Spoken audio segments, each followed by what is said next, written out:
Hello. So, ito yung next problem natin, problem 113 from Book of Singer and Python, Strength of Materials, 4th edition. So solve natin to sa stud.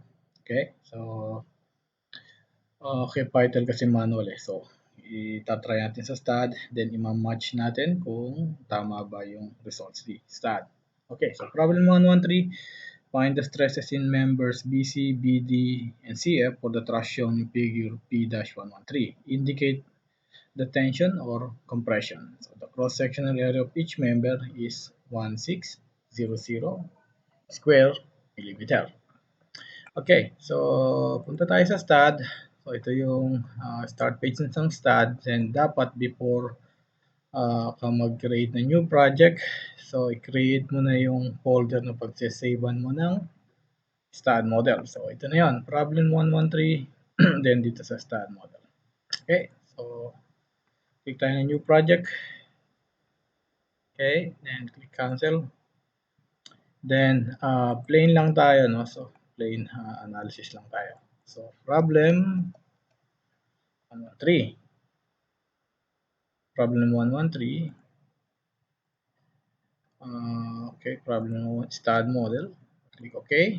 Then yung units, check natin. So kilonewton meter yung ginamit niya. So so meter kilonewton tayo. Plain problem 113. Then click next. And click finish. Okay, then add natin yung first node natin. Ngayon. Then punta sa figure. So 3.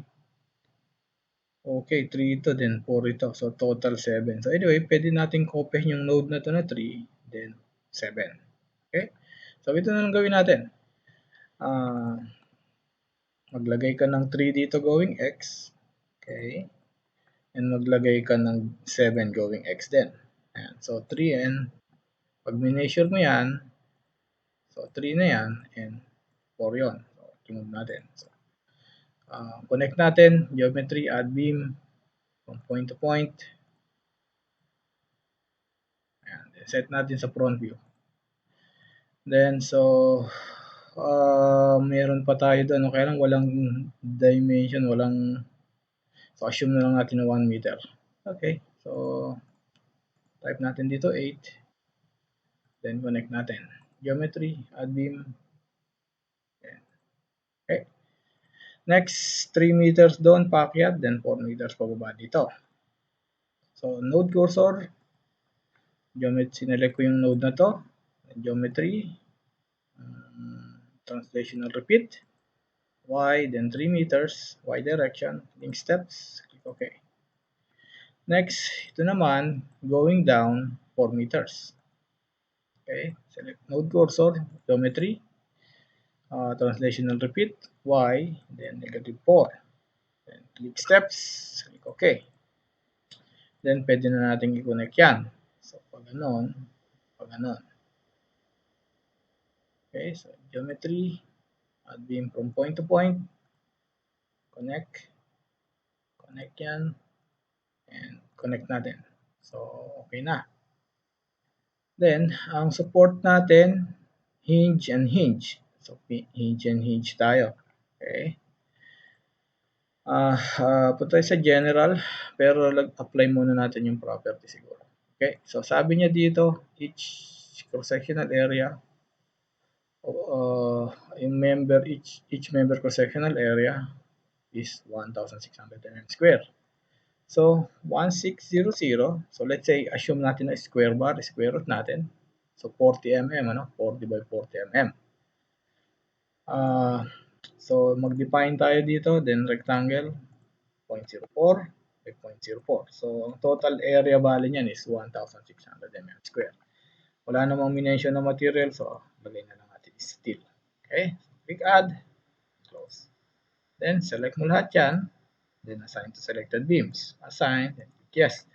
So, support condition, hinge and hinge. So, punta tayo sa support subpage. So, create, then pin. So, click add. Then, apply natin yan dito and dito. Okay. So, kailangan natin ng specification.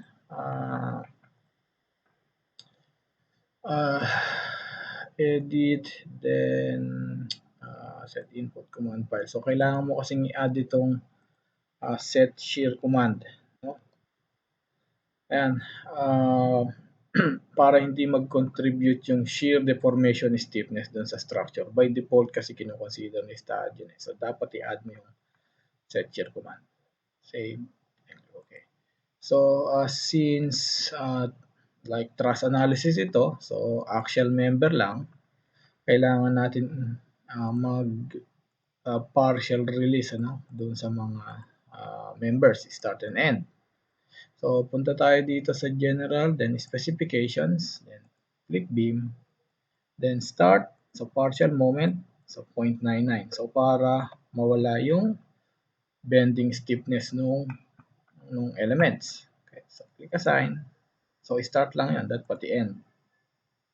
Partial moment, then end 0.999. Ayan. Click assign. Ayan. So, okay na yan. Okay, then loadings 60 and 90. Okay, so punta tayo sa general, load and definition, load cases, click add, then loading type none, load title, load case 1, click add and close. So add tayo dito ng nodal load na 60 and 90. So click add, then nodal load, so going Y, negative 60, tsaka negative 90. Click add. Okay, yung 60 is banda rito, 90 doon. Okay? 60, node cursor, apply dito, assign. Yes. And ito namang 90, dito, selected nodes, click assign, and yes. Okay, scale natin yung apply immediately, then point force, okay, shift V as in victory para makita natin yung load magnitude. Okay, so okay, tapos na. Double check natin yung mga member, length, view, tools, then dimension beams, displays. Okay, correct. 3, 4, 3. Okay, 3, 4, 3, then 4. Okay, so remove lang natin. Okay, close. So, pwede natin itong i-analyze. Analysis and print. Click add, close. Then, analyze, run analysis, click save. Okay, 0 error, 0 warning, 0 notes. Wala tayong problema. Ngayon, ang tinatanong niya, force BC, BD, and CF. So, BC, ano muna niyang kinompute dito? BD muna niyang na-compute, which is 75 kilonewton, then under tension. Okay? So, yung BD is ito. Itong. Okay, so BD, palito. Okay, so punta tayo sa post-processing. Click OK. Punta tayo sa beam page, then graph sub-page. Ayun, sakto, 75 kilonewton. Okay? Then, so ngayon, tension daw, no? So, pag nasa ilalim yan, then negative sa tension yan. Pero kung gusto mo na graphical mo ma-review yung tension and compression members, so, right-click ka lang. Then, structure diagrams. Okay, punta ka sa loads and results. So, click mo to, axial. Then, color CNT. So, change natin ito. Ang ganitong color. Then, click apply. Ayan. So, tension yung mga itong color na to. Makita mo, correct. Tension yan, tension, tension, and tension. So, ito compression yung tatlong members na yan. Okay. So, graphically, isasabihin sa ni STAAD kung compression yung rotation or by numerical naman. So, pag nag-negative dito, sabihin tension niya. Okay. So, next, force na kinuha niya, okay na yung BD, no? So, yung stress doon, mamaya i-check natin yan, no? 46.87. CF. CF. Okay. Ang CF is 275.77. Ang CF, bale, is ito. Okay, compression. CF. Okay, so 275.77. So ito. Yon, so 276 dito. Okay, so rounded off na siya, no? Anyway, check natin yung stress mamaya. Okay, 276. Sagot kasi dun 275.0. Okay, rounded up 276. Then last force is yung BC. BC ba? Yes, correct. BC, which is around 105 kilonewton. Yung BC is ito. Okay, 105 kilonewton daw to. Click mo to. Ayun, 105. So, compression. Okay? Correct. So, check natin yung stresses. Stresses ng BD. Ito yung BD. So, 46.875 megapascal. So, punta tayo dito sa stresses. Then, turn off natin tong envelope. Then, select natin to. Oops, naka-KSI itong unit natin. Okay? Which is, ang kailangan natin is megapascal. Okay? So, punta tayo dito sa tools. Then, set current display unit. Struct force units. Stress, gawin natin megapascal. Click apply.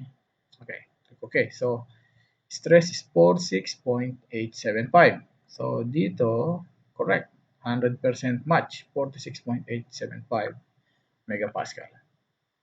Then next, yung stress doon sa CF, okay, meron yung 275.77 na compression load. So, 172.357. Okay, yung CF is ito. Ito. So, 172.357.